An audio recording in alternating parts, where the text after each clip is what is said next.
تو اب امام مثال کے طور پر مختلف اجتہادی امور میں کوئی ایک رائے یا ایک فیصلہ اس کو انتخاب کرنا چاہے، یا ایسی چیزیں جس میں وہ خود اپنی انتظامی بصیرت سے، اپنے فہم سے کچھ پالیسیاں طے کرنا چاہے، کچھ فیصلے کرنا چاہے، تو حکمران کی یہ جو ایک ثوابدیدی فیصلے کرنے کا اختیار ہے، اس دائرے میں جہاں پر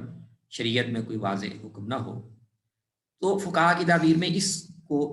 اس کے لیے سیاست کی تعبیر استعمال کی جاتی ہے۔ لیکن اس سے ذرا تھوڑے وسیع مفہوم میں جب ہم السیاست الشرعیہ کی اصطلاح دیکھتے ہیں، اور یہ اصطلاح ہمیں پھر جو قانون کی اور فقہ کے مباحث ہیں ان سے زیادہ یہ پھر ہمیں جو اسلامی ریاست کے نظام پر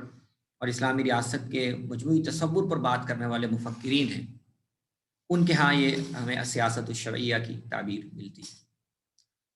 اور اس مفہوم میں آپ کہہ سکتے ہیں کہ کافی حد تک یہ الاحکام السلطانیہ کے عنوان سے جو ادب موجود ہے، جس میں بنیادی کہ مسلمان معاشرے میں جو حکومت اور اقتدار کا نظم ہے، اس کے بنیادی اصول کیا ہیں، وہ اقتدار کس کے حق میں وہ حق اقتدار منعقد ہوتا ہے، پھر اس کی ذمہ داریاں کیا ہیں، کون کون سے امور کی انجام دہی اس کی ذمہ داری ہے، وہ مالی معاملات کے لیے محاصل کہاں کون کون سے ہیں جہاں سے وہ حاصل کر سکتا ہے، ان کو کہاں صرف کرے گا۔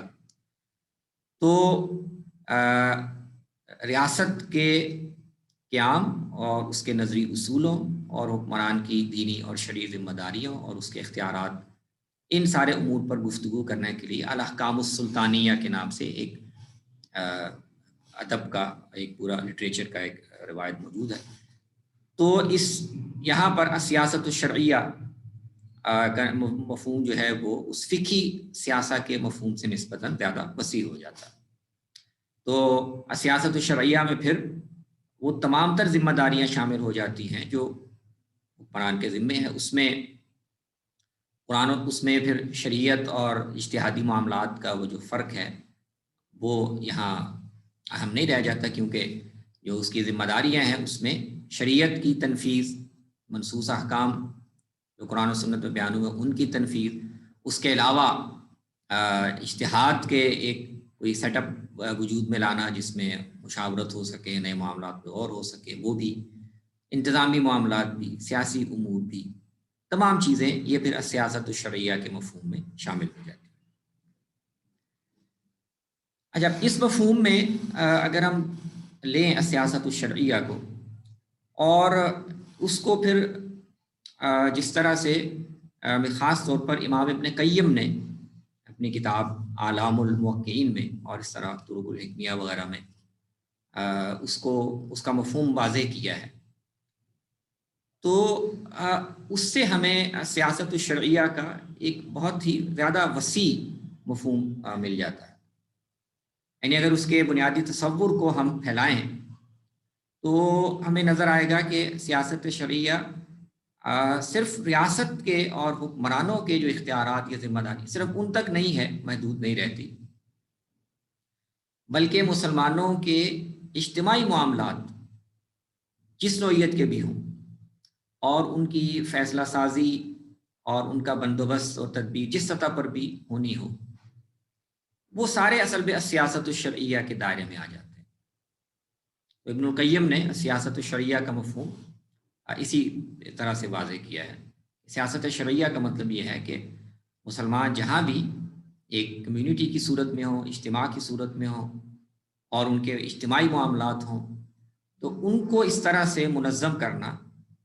کہ وہ اپنی انفرادی بھی اور اجتماعی ذمہ داریاں دینی ادا کر سکیں، اسلام اور مسلمانوں کے مفاد کا تحفظ ہو سکے، اور امت کے فائدے کے لیے، امت کے مفاد اور مصلحت کے لیے جو بھی کوئی انتظام یا تدبیر مطلوب ہو اس کو عمل میں لایا جا سکے، تو یہ سارا سیاست شرعیہ کے مفہوم میں داخل ہے۔ تو اس کو اگر ہم بنیاد بنا لیں کہ سیاست شرعیہ سے کا مفہوم یہ ہے کہ مسلمان اب جب ایک جماعت کی صورت میں ہوں اور دنیا میں کہیں بھی موجود ہوں، تو ان کی جماعت کو اس طرح منظم کرنا کہ وہ اپنے تمام تر دینی دنیاوی جو ذمہ داریاں ہیں ان کو ادا کر سکیں، اپنے حقوق کا تحفظ کر سکیں، اپنے مصالح کو اور اپنے مفادات کو آگے بڑھا سکیں، تو اس کی تدبیر جو بھی ہوگی وہ سیاست شرعیہ کے دائرے میں آ جائے گی۔ اب اس اعتبار سے ہم اگر دیکھیں تو سیاست شرعیہ اس آخری مفہوم کے لحاظ سے، جیسے میں نے عرض کیا، یہ پھر صرف حکومت اور ریاست تک محدود نہیں رہ جاتی، کیونکہ مسلمانوں کی جو اجتماعی ذمہ داریاں ہیں، گروہی سطح پر جو ان کی ذمہ داریاں ہیں، وہ خاص طور پہ جدید دور کے حالات کے تناظر میں ہم دیکھیں تو اس کا تعلق پھر صرف ریاست اور جہاں پر جن علاقوں میں جن خطوں میں مسلمانوں کی حکومت ہے اس تک محدود نہیں رہ جاتا، کیونکہ آج کے حالات کے لحاظ سے اگر ہم دیکھیں کہ مسلمانوں کی بطور امت کے، بطور ایک اجتماع کے اور دنیا میں بطور ایک دین کی نمائندگی کرنے والے گروہ کے، وہ اپنے یعنی اجتماعی سطح پر وہ کس کس شکل میں ہیں اور ان کی ذمہ داریاں کیا بنتی ہیں، تو ہمیں نظر آئے گا کہ وہ صرف مسلمان حکومت اور مسلمان ریاست کے داخلی دائرے تک یہ سیاست شرعیہ کا مفہوم محدود نہیں رہتا۔ ایک بڑا حصہ تو یقیناً مسلمان ریاستوں کی ذمہ داری ہے، تو مسلمان ریاست جو بھی اپنے دائرہ اختیار میں جو بھی پالیسیاں بنائے گی، جو بھی فیصلے کرے گی، جو بھی انتظام کرے گی، وہ تو یقیناً سیاست اور سیاست شرعیہ کے مفہوم میں داخل ہوگا، یعنی اس شرط کے ساتھ کہ وہ شریعت کے اصولوں کے مطابق ہو، شریعت کی رہنمائی کے مطابق ہو، ظاہر اس کے خلاف ہوگا تو وہ سیاست شرعیہ میں شامل نہیں ہوگا۔ لیکن اس کے ساتھ ہم آج دیکھتے ہیں کہ آج مسلمانوں کی آبادی کا ایک بہت بڑا حصہ اب دنیا میں غیر مسلم ممالک میں مقیم ہے، مسلمان اقلیتیں یہاں موجود ہیں، مسلم مائنورٹیز ہیں، وہ بہت بڑی تعداد میں ہیں اور دن بدن ان کا تناسب بڑھ رہا ہے۔ ظاہر بات ہے کہ وہاں پر بھی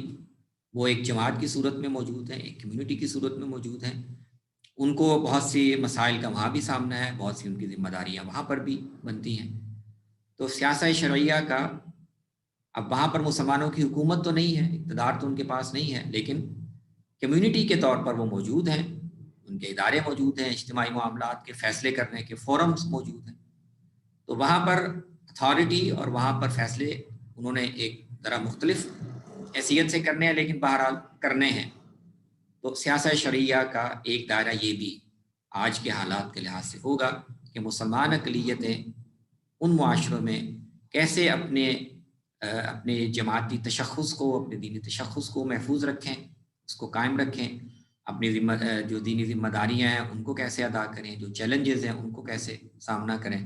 تو یہ ساری چیزیں بھی سیاست شرعیہ کے مفہوم میں داخل ہیں۔ اور ایک تیسرا دائرہ جو موجودہ حالات میں وہ بھی سیاست شرعیہ کے تحت آتا ہے، وہ ہے دنیا میں جو ایک بین الاقوامی نظام موجود ہے، اور یعنی جس کے نمائندہ ادارے مثال کے طور پر اقوام متحدہ ہے، یہ اس طرح کے دوسرے فورمز ہیں، جس میں دنیا کی ساری قومیں، ساری ریاستیں، سارے ممالک ایسے مسائل پر بیٹھ کر پالیسی سازی کرتے ہیں، غور کرتے ہیں، مسائل کا حل نکالتے ہیں، جو ساری دنیا کی قوموں کے ممالک کا مشترک مسائل ہے۔ اب ظاہر بات ہے کہ یہ بین الاقوامی جو قانون ہے، بین الاقوامی نظام ہے، قدیم دور میں اس کا دائرہ تو بہت محدود ہوتا تھا، اور بین الاقوامی یا بین الاقوامی تعلقات میں بنیادی سوال اصل میں وہ جنگ اور امن تک محدود ہوتا تھا۔ یہ دو ریاستیں ہیں اور ان کا باہمی تعلق کیسا ہے، کیا وہ آپس میں دوست ریاستیں ہیں یا آپس میں دشمن ریاستیں ہیں، یا ان کے درمیان کوئی بھی تعلق نہیں ہے، نیوٹرل۔ تو جدید دور سے پہلے، یعنی 20ویں صدی سے پہلے، دنیا میں زیادہ تر ریاستوں کے مابین معاملات کا بنیادی سوال مجھے ہوتا تھا کہ دو ریاستیں آپس میں یعنی ان کا تعلق جنگ کا ہے یا امن کا ہے۔ لیکن جدید دور میں اب بین الاقوامی نظام کے حدود اور اس کی ذمہ داریاں بہت وسیع ہو گئی۔ اب جنگ اور امن ایک چیز ہے، لیکن اس کے ساتھ ساتھ یہ بھی بین الاقوامی نظام کے تحت اب آ گیا ہے، اور ساری دنیا کے قومیں اور ممالک اجتماعی فورمز پر بیٹھ کر اپنی اپنی سیاسی اقتصادی حیثیت کے مطابق چند ایسے بڑے معاملات میں فیصلے کرتے ہیں کہ جن کا تعلق پوری دنیا میں سارے ہی ممالک اور سارے ہی قوموں، یا دوسرے لفظوں میں پوری جو نسل انسانی ہے ان کے مفاد سے یا یعنی ان کی مصلحت سے ہے۔ تو ظاہر بات ہے کہ مثال کے طور پر دنیا میں جنگیں نہ ہوں، امن ہو، دنیا میں غربت کا خاتمہ ہو، دنیا میں کہیں جبر اور ناانصافی نہ ہو۔ اب عملاً جو نظام ہے وہ اس میں اس کی اس ذمہ داری کو انجام دینے میں کتنا کامیاب ہے یا نہیں، یہ ایک الگ سوال ہے، لیکن نظری طور پر اور اس طرح عملی اقدامات یا اسٹرکچر بنانے کی حد تک یہ ساری چیزیں اب بین الاقوامی نظام کے ذمہ داریوں میں شامل سمجھی جاتی ہیں، اور ظاہر بات ہے کہ یہ ساری چیزیں بھی سیاست شرعیہ کے مفہوم میں داخل ہیں۔ تو مسلمان ممالک اور مسلمان حکومتوں کے ذریعے سے مسلمان امت دنیا کی قوموں کے انسانوں کے مشترک معاملات، مشترک چیلنجز، مشترک مسائل میں ایسا موقف اختیار کریں، ایسی رائے دیں، ایسی پوزیشن جو ہے اس کو لیں کہ جو شریعت کے بتائے ہوئے اصولوں سے ہم آہنگ ہو۔ وہ انسانوں کے معاملات میں بھی ایسا موقف اختیار کریں، اور اس طرح یہاں پر امت مسلمہ اور دوسری قوموں کے مابین کچھ متنازع فی معاملات ہیں، اس میں بھی ایک ایسا موقف اختیار کریں، ایسی پوزیشن لیں جو شرعی اصولوں کے کا تقاضا ہو۔ تو یہ ایک تیسرا بڑا دائرہ ہے جو سیاست شرعیہ میں آ جاتا ہے۔ تو یوں اگر ہم اس پوری گفتگو کو ملخص کریں تو سیاست شرعیہ کا مفہوم جو ہے وہ بہت ایک وسیع مفہوم ہے، اور اجتماعی سطح پر، گروہی سطح پر امت کو درپیش کسی بھی نوعیت کے مسائل ہوں ان کا حل تلاش کرنا، کسی بھی نوعیت کی تدبیر کی ضرورت ہو اس کی صحیح کرنا، کسی بھی نوعیت کی ان کی ذمہ داری ہو اس کو انجام دینے کے لیے ضروری اقدامات کرنا، یہ تمام چیزیں سیاست شرعیہ میں داخل ہیں۔ البتہ نوعیت کے لحاظ سے ہم ان کو 2-3 بڑے دائروں میں تقسیم کر سکتے ہیں۔ ایک دائرہ سیاست شرعیہ مسلمان ممالک کے اندر کے داخلی حکومتی، ریاستی، معاشرتی، معاشی معاملات کا ہے۔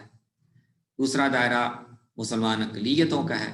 جو غیر مسلم ممالک میں بطور اقلیت مقیم ہے، اور تیسرا دائرہ بین الاقوامی نظام کی سطح پر ملکوں اور قوموں کے اور بحیثیت مجموعی پوری نسل انسانی کے ان مشترک معاملات سے تعلق رکھتا ہے جن میں دنیا کے بین الاقوامی نظام میں شریک سارے ہی ممالک اپنا اپنا کردار ادا کرتے ہیں۔ اگر سیاست شرعیہ کا یہ مفہوم واضح ہو گیا ہو تو اب ہم دوسرے نقطے کو سمجھنے کی کوشش کرتے ہیں کہ مقاصد شرعیہ کیا ہے، مقاصد شرعیہ کا علم ہمیں کیسے حاصل ہوتا ہے، اس کا منہج بنیادی کیا ہے، اور مقاصد شرعیہ اور سیاست شرعیہ ان کا باہمی تعلق کیا ہے۔ تو مقاصد شرعیہ جیسا کہ ہم جانتے ہیں، مقاصد شرعیہ کا مطلب یہ ہے کہ ہمیں جو شریعت کی صورت میں رہنمائی دی گئی ہے قرآن اور سنت میں، وہ رہنمائی صرف کچھ متعین اور مخصوص احکام کی صورت میں نہیں ہے، کچھ جزوی احکام کی صورت میں نہیں ہے، بلکہ وہ ایک پورا نظام ہے جس کے پیچھے کچھ بنیادی اصول کار فرما ہیں، کچھ بنیادی قدریں موجود ہیں، اور ان قدروں اور ان اصولوں کو سامنے رکھ کر، ان قواعد کو سامنے رکھ کر اللہ تعالیٰ نے انسانی زندگی کے معاملات سے متعلق وہ ہدایت ہمیں دی ہے جس کی ہمیں پابندی کرنی ہے۔ اور شریعت میں جو مخصوص اور جزوی اور متعین احکام ہیں، چاہے وہ کسی بھی دائرے سے تعلق رکھتے ہوں، وہ اصل میں انہی بنیادی اصولوں اور انہی بنیادی اقدار پر مبنی ہے، اور انہی اقدار کی ایک یعنی ان کی اطلاقی شکل ہمارے سامنے پیش کرتی ہے۔ تو یہ جو تصور ہے، مثال کے طور پر اگر ہم قرآن مجید میں دیکھیں تو عائلی زندگی کے باب میں اللہ تعالیٰ نے ہمیں جو احکام دیے ہیں وہ متعین احکام، ہمیں جو رہنمائی دی ہے وہ متعین احکام کی صورت میں ہے۔ نکاح سے متعلق کچھ احکام ہیں، محرمات سے متعلق نکاح ہے، طلاق سے متعلق کچھ احکام ہیں، اسی طرح معیشت میں خرید و فروخت و تجارت سے متعلق ہم دیکھتے ہیں۔ تو یہ تو کچھ متعین احکام ہیں، لیکن ان سارے متعین احکام کو جب ہم ملا کر ایک مجموعے کی صورت میں دیکھتے ہیں تو ہم پر واضح ہوتا ہے کہ یہ محض احکام نہیں ہے جزوی، جو بغیر کسی فلسفے یا بنیادی حکمت کے انسانوں کو، مسلمانوں کو دے دیے گئے ہوں، نہیں، بلکہ کچھ خاص اصول تھے، کچھ خاص بنیادی قدریں تھیں، اور ان کا تقاضا یہ تھا کہ شریعت میں اسی طرح کے احکام مسلمانوں کو دیے جائیں۔ تو مقاصد شرعیہ کا تصور یہ ہے کہ شریعت میں جتنے بہت سے جزوی احکام دیے گئے ہیں وہ نہ تو الٹپ ہیں جن کے پیچھے کوئی اصول یا فلسفہ یا حکمت نہ ہو، نہ ہی وہ آپس میں ایک دوسرے سے کٹے ہوئے ہیں کہ ایک حکم اللہ تعالیٰ نے طلاق کے متعلق یہ دے دیا، ایک حکم نکاح کے متعلق کوئی اور دے دیا، کہ ایک حکم عدت کے متعلق کوئی اور دے دیا، ان کا آپس میں کوئی ایسا تعلق نہیں ہے۔ تو ایسا نہیں ہے، بلکہ یہ ایک پورا نظام ہے، اور سارے جزوی احکام بھی آپس میں جڑے ہوئے ہیں، اور سارے مل کر اس خاص مقصد یا اس خاص نتیجے تک پہنچنے میں مدد دیتے ہیں جو مطلوب ہے، اور ان کے پیچھے حکمت کا، مصالح کا اور کچھ بنیادی مقاصد کا ایک پورا ڈھانچہ موجود ہے، اور ان کو جب ہم بطور اصول کے بیان کرتے ہیں، شریعت کے مقاصد یہ ہیں، شریعت خاندانی زندگی میں ان مقاصد کو حاصل کرنا چاہتی ہے، معیشت کے باب میں وہ یہ مقاصد ہیں جو وہ چاہتی ہے کہ انسانی معاشرے میں پورے ہوں، سیاست کے باب میں یہ مقاصد ہیں۔ تو جو مقاصد ان سے حاصل کرنا مقصود ہے، اور جن مصالح کی انسانی زندگی کے انسانوں کے جن فوائد کو محفوظ رکھنا اور جن اقدار کو انسانی معاشرے میں زندہ رکھنا مقصود ہے، شریعت کے سارے احکام وہ اصل میں اس کے ساتھ جڑے ہوئے ہیں۔ اور اس تصور کو، مقاصد کے تصور کو شریعت میں ہماری علمی روایت میں 4 صدی سے لے کر آگے بعد کے ادوار میں مختلف اہل علم نے اس کو موضوع بنایا ہے، اس کی پورے نظام کو واضح کیا ہے، ان مسالے اور مقاصد پر روشنی ڈالی ہے، شریعت کے احکام کا ان کے ساتھ کیا تعلق بنتا ہے، اس پر تفصیلی بحثیں موجود ہیں، اور ان میں بڑے بڑے نام جو ہم جانتے ہیں، مثال کے طور پر امام الحرمین الجوینی جو ایک بہت بڑے شافی عالم تھے، مجتہد تھے، پھر ان کے شاگرد امام غزالی، ان کا اس پر کام ہے۔ شافی علماء میں سے ہی 5ویں 6 صدی میں علامہ عز الدین ابن عبدالسلام، ان کا اس موضوع پر کام ہے۔ پھر حنبلی روایت میں 7ویں صدی میں، 6 7ویں صدی میں امام ابن تیمیہ اور امام ابن القیم کا اس پر بہت وقی کام ہے۔ 8ویں صدی میں ہم آ جائیں تو ایک مالکی عالم بہت معروف ہیں، امام ابو اسحاق شاطبی، جن کا تعلق اندلس غرناطہ سے تھا، ان کا اس موضوع پر ان کی پوری کتاب ہی اس پر ہے، بلکہ انہوں نے ایک طرح سے آپ کہہ سکتے ہیں کہ جو مقاصد کا تصور تھا اس کو بالکل نئی جہت دے دی، اور پورا جو اصول فقہ کا پورا علم ہے اس کو مقاصد کے اصول پر استوار کر دیا، انہوں نے پورا سانچہ ہی علم اصول کا انہوں نے بدل دیا۔ اس کے بعد پھر یہی طرز فکر، انداز فکر ہمیں بر صغیر کے ایک بہت بڑے جید عالم شاہ ولی اللہ رحمہ اللہ کے ہاں دکھائی دیتا ہے، حجت اللہ البالغہ میں۔ تو ایک بڑی ایک رچ ٹریڈیشن ہے اسلامی تاریخ میں، جس میں اس پورے تصور کو اور بہت تفصیل سے واضح کیا گیا ہے۔ اور ہم جانتے ہیں کہ مثال کے طور پر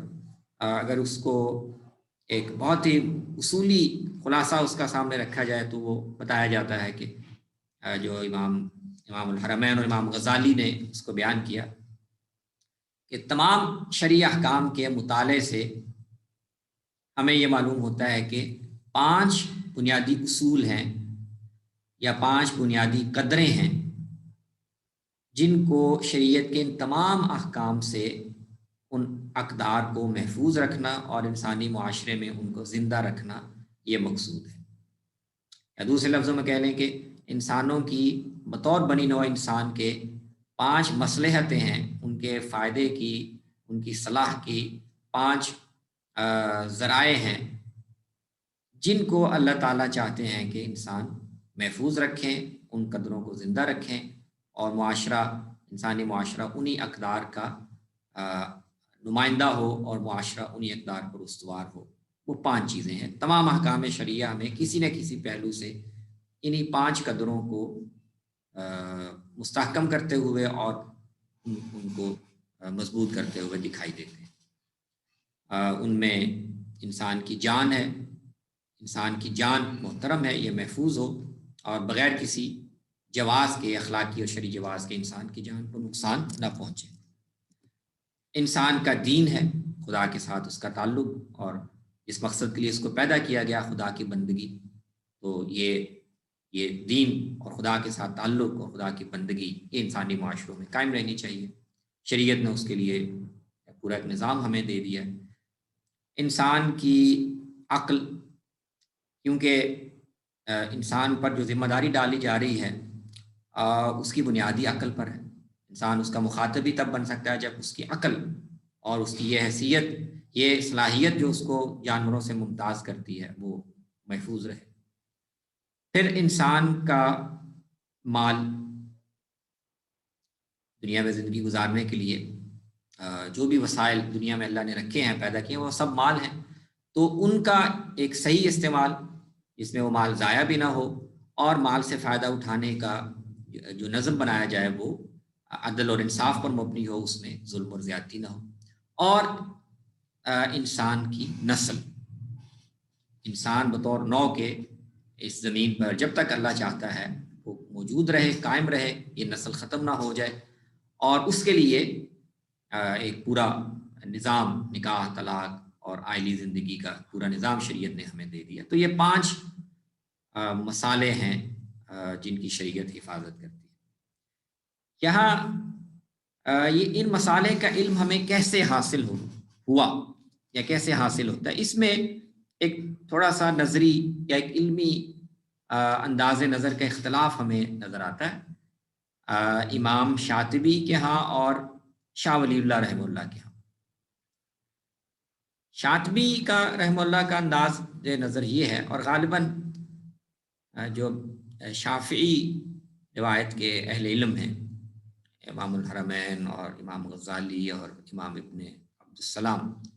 غالباً ان کا بھی انداز نظر یہی ہوگا کہ کیسے ہم یہ جان سکتے ہیں یا ہم یہ کیسے سمجھتے ہیں کہ تمام احکام شرعیہ ان کے پیچھے یہ مقاصد کام کر رہے ہیں، یہ مقاصد موجود ہیں، یہ مسالے، ان کا حصول ان احکام سے مقصود ہے۔ تو شاطبی کہتے ہیں کہ یہ ہمیں شرعی احکام کے مطالعے سے اور ان میں جو مختلف حکمتیں بیان کی گئی ہیں ان سے، اور جو بعض جگہوں پر کلی اصول بیان کیے گئے ہیں ان سے، شرعی احکام کے مطالعے اور نصوص اور ان کے اشارات سے ہی استقراءً ہمیں معلوم ہوتا ہے کہ وہ ان 5 مسالے اور اصولوں کی حفاظت کرنا چاہتی ہے۔ تو ہم شریعت کے احکام ہی کا مطالعہ کرتے ہیں، قرآن کا اور حدیث کا مطالعہ کرتے ہیں، اور جب ہم جزوی احکام کا مطالعہ کرتے جاتے ہیں، ان کے اشارات کو دیکھتے ہیں، ان کی حکمت پر غور کرتے ہیں، اور ان سب کو جمع کر کے استقرائی طور پر جب ہم کچھ بڑے کلیات یا بڑے اصول اخذ کرنا چاہتے ہیں تو وہ یہ 5 اصول نکلتے ہیں۔ تو امام شاطبی کے نزدیک گویا استقراء جو ہے، استقراء نصوص، یہ منہج ہے جس سے ہم ان مقاصد کو اخذ کر سکتے ہیں۔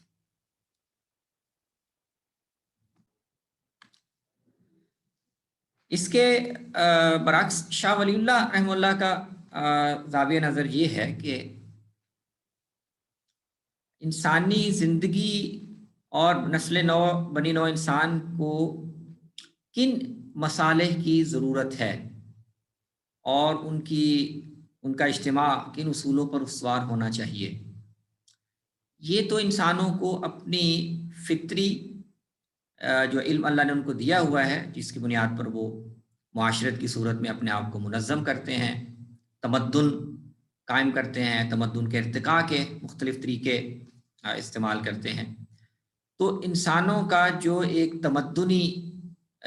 جو ایک تمدنی جبلت ہے، معاشرہ سازی کی جو ایک فطری ان میں رجحان ہے، اور اپنے گروہی اور اجتماعی مفادات کو اور مصالح کو سمجھنے کی جو ایک فطری صلاحیت ہے، اس کو تو انسان بطور ایک اجتماعی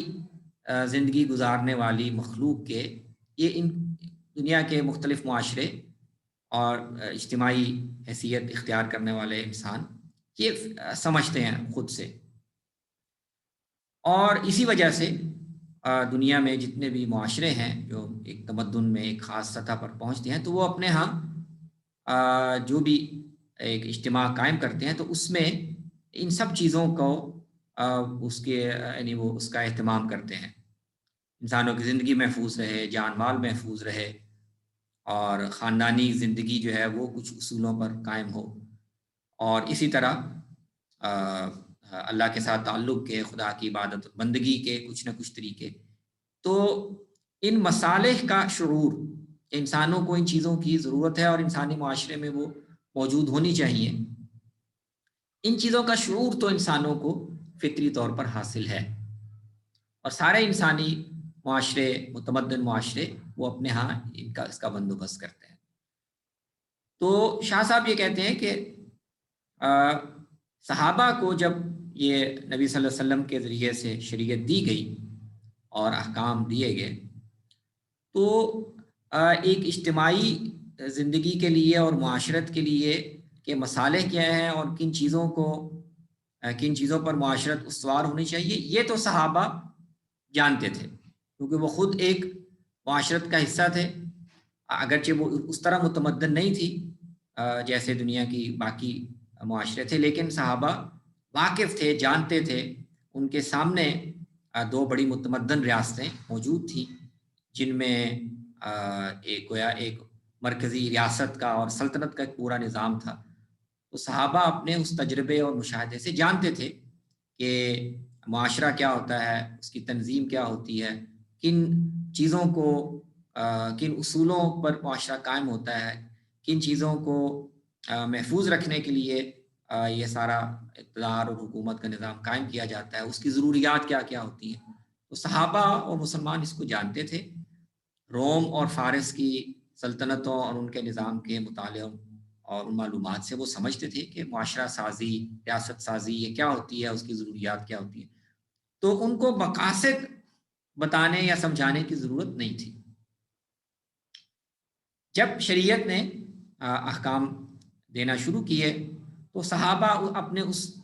پہلے سے موجود تمدنی اور معاشرتی تجربے اور فہم کی بنیاد پر ان کو تمام احکام اسی تناظر میں وہ ان کو سمجھنے لگ گئے، اور اسی سانچے میں وہ ان کا ایک فہم حاصل کرتے گئے کہ یہ جب ہم معاشرت کو منظم کرتے ہیں تو، اور خاص طور پر ایک نئی امت جو ہے اس کو ہم منظم کر رہے ہیں، تو اس کے اجتماعی تنظیم کی، اس کی اجتماعی شناخت کی، اور ان کو ایک منظم حکومت اور ریاست کی شکل دینے میں کے یہ اصول ہیں اور یہ ضروریات ہیں اور یہ مسالے ہیں جن کو ہمیں ملحوظ رکھنا ہے۔ اور تو ان کو یہ سمجھنے میں کوئی دقت پیش نہیں آئی کہ شریعت میں یہ احکام کیوں دے رہے ہیں اور ان سے کس مقصد کو یا کس مصلحت کو پورا کرنا پیش نظر ہے۔ تو شاہ صاحب اس کو اس طرح سے دیکھتے ہیں کہ انسانی معاشرت اور اجتماع اور تمدن کی ضرورتیں کیا ہوتی ہیں، یہ تو مسلمان یعنی قرآن کے مخاطبین جانتے تھے، اور اسی علم کی روشنی میں، اسی فہم کی روشنی میں انہوں نے شریعت کو بھی اسی طرح سمجھا، اور اسی سے ان کے اندر ایک غیر معمولی ملکہ اجتہاد بھی پیدا ہوا، اور وہ نئے نئے معاملات کو، نئے نئے مسائل کو اسی فہم اور اسی ملکے کی روشنی میں حل کرنے کی صلاحیت ان میں پیدا ہوئی۔ تو یہ ایک تھوڑا سا یعنی منہج کا ایک اختلاف ہے جو ہمیں دکھائی دیتا ہے کہ شاہ صاحب مقاصد اور مصالح کے فہم کو فرماتے ہیں کہ وہ مقدم تھا، اور وہ ایک ذہنی سانچہ یا وہ فریم ورک موجود تھا صحابہ اور قرآن کے مخاطبین کے پاس، جس میں انہوں نے قرآن کو، شریعت کو اور اس کے مقاصد کو بھی سمجھ لیا۔ شاطبی جو ہے وہ ان کا منہج جو ہے وہ اس سے مختلف ہے۔ وہ نقطۂ آغاز براہ راست شریعت کو، شرعی احکام کو، شرعی نصوص کو بناتے ہیں، اور ان سے پھر استقراء کے ذریعے سے مقاصد اخذ کرنے کا منہج جو ہے وہ پیش کرتے ہیں۔ دوبارہ یہ ایک علمی نوعیت کا تھوڑا سا اختلاف ہے۔ اب اگر یہ دونوں تصور ہمارے سامنے واضح ہو گئے ہوں تو اب ان کے باہمی تعلق کو سمجھ سکتے ہیں کہ مقاصد شرعیہ کی روشنی میں اور ان کو سامنے رکھتے ہوئے مسلمان سیاست شرعیہ کو کیسے انجام دیں۔ تو اگر ان دونوں تصورات کا مطلب ہم سمجھ گئے ہوں تو میرے خیال میں اس تیسرے سوال کو بہت آسانی سے ہم سمجھ سکتے ہیں کہ اگر بنیاد ہمارے پاس شریعت ہے اور مقاصد شریعت ہے، یہ ہمارے لیے رہنمائی کا ایک ماخذ ہے، یہ ہمیں وہ اقدار کا، اصولوں کا، مقاصد کا اور مصالح کا ایک پورا فریم ورک ہمیں مہیا کرتے ہیں جس میں ہم نے انسانی زندگی کے معاملات کو دیکھنا ہے، اور مسلمان جس حیثیت میں جہاں بھی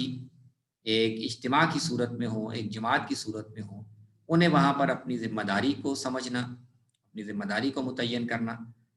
اور اس ذمہ داری کی انجام دہی کے لیے ضروری اقدامات کرنا، علمی بھی، عملی بھی۔ جو رکاوٹیں یا چیلنجز درپیش ہوں ان کا ایک حل یا ان کے حل کے لیے ایک تدبیر تلاش کرنا، یہ سیاست شرعیہ ہے۔ تو گویا مسلمانوں کا سے مطلوب ہے کہ وہ سیاست شرعیہ اس کو انجام دیں،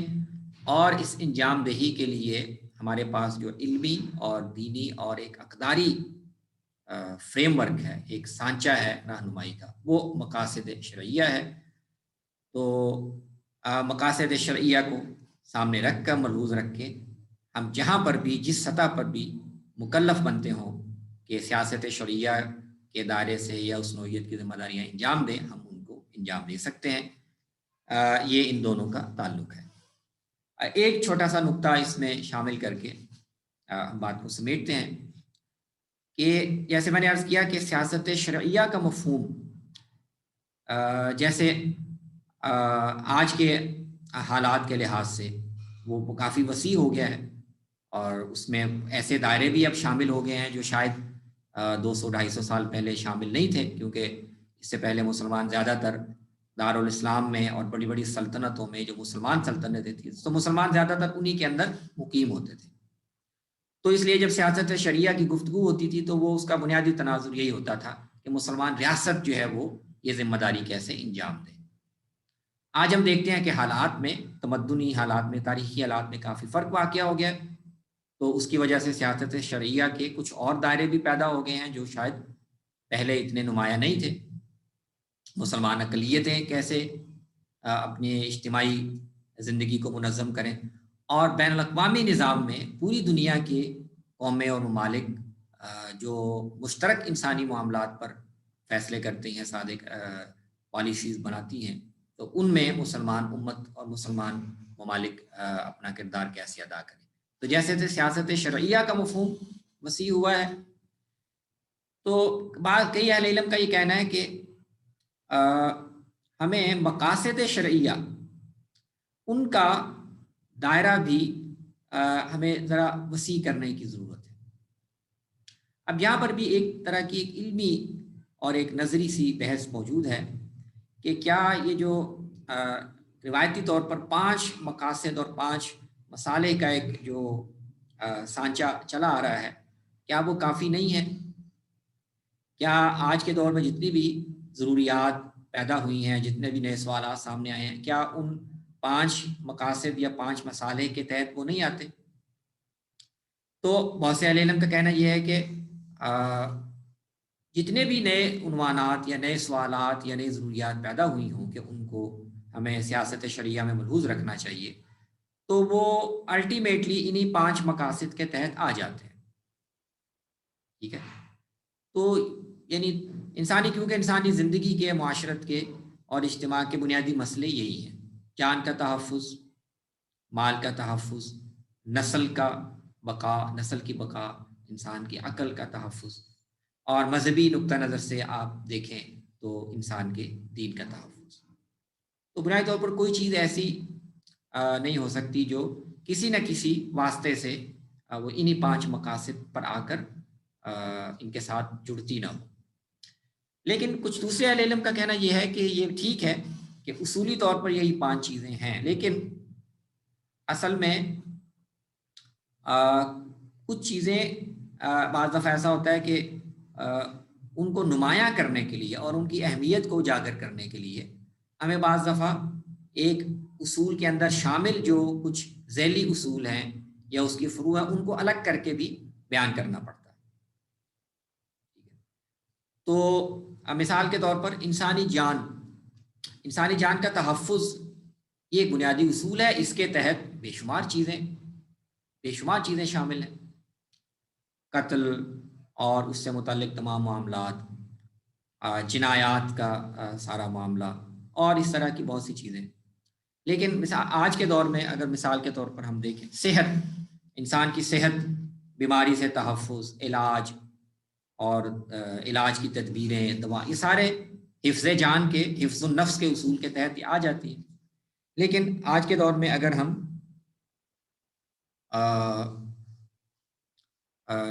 یعنی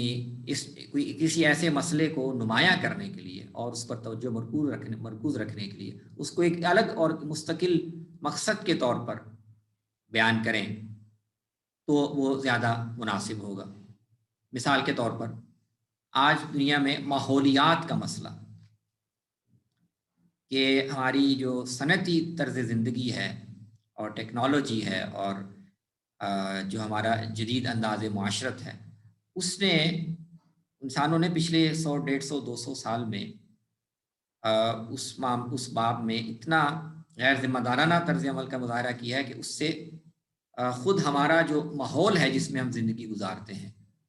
اس کا توازن بہت ہی زیادہ بگڑ گیا.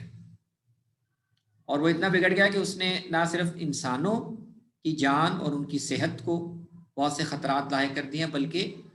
اس کے ساتھ ہم اپنے علاوہ اور بہت سے جانداروں کو ان کے لیے، ان کی بقا کے لیے ہم نے خطرہ پیدا کر دیا ہے. بلکہ نتائج نکل رہے ہیں کہ ماحولیاتی آلودگی کی وجہ سے اور غیر ذمہ دارانہ یعنی طریقہ اختیار کرنے کی وجہ سے ہم نے اتنا آلودہ کر دیا ہے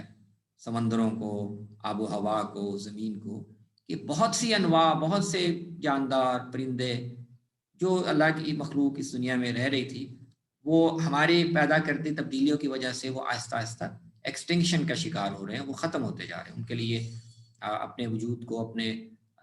بقا کو قائم رکھنا ممکن نہیں رہ رہا. تو اب ماحولیات کا مسئلہ ہے، ایکالوجی، یہ آج بین الاقوامی سطح پر ایک بہت بڑا اور بنیادی مسئلہ ہے جو موضوع بحث رہتا ہے. اس پر حکومتیں بھی اس میں گفتگو کر رہی ہوتی ہیں، اقوام متحدہ اس پر بات کر رہا ہوتا ہے، اور وہ ایک مسلسل ایک کشمکش چلتی رہتی ہے کہ یہ ہم اب کیسے انسانوں نے جو یہ ایک انداز اختیار کر لیا ہے، اس کو کیسے، اس کے منفی اثرات کو ہم کم کریں یا اس رجحان کو تبدیل کریں. تو بہت سے اہل علم کا کہنا ہے کہ آج مثال کے طور پر حفظ جان کو ایک اصولی مقصد کے طور پر بیان کر دینا یہ اتنا مؤثر نہیں ہوگا اگر ہم اس کے تحت آنے والے اس اہم اور نمایاں ترین مسئلے کو الگ سے ایک اصول یا ایک مقصد کے طور پر سامنے رکھیں. اور ہم یہ کہیں کہ مقاصد شریعت میں سے آج کے ہمارے پس منظر میں، ہمارے تناظر میں ایک بڑا اہم مقصد یہ بھی ہے کہ ہم ماحول کا تحفظ کریں، ماحولیاتی آلودگی پیدا کرنے والی چیزوں سے ہم گریز کریں، اور اس کو مقصد بنائیں، ہدف بنائیں کہ انسان مجموعی طور پر، پوری دنیا کے انسان وہ ماحولیاتی آلودگی کی میں تخفیف کے لیے جو اقدامات چاہیے اس کی طرف آگے بڑھیں۔ تو اس کو الگ سے ایک مقصد کے طور پر بیان کرنا چاہیے۔ اسی طرح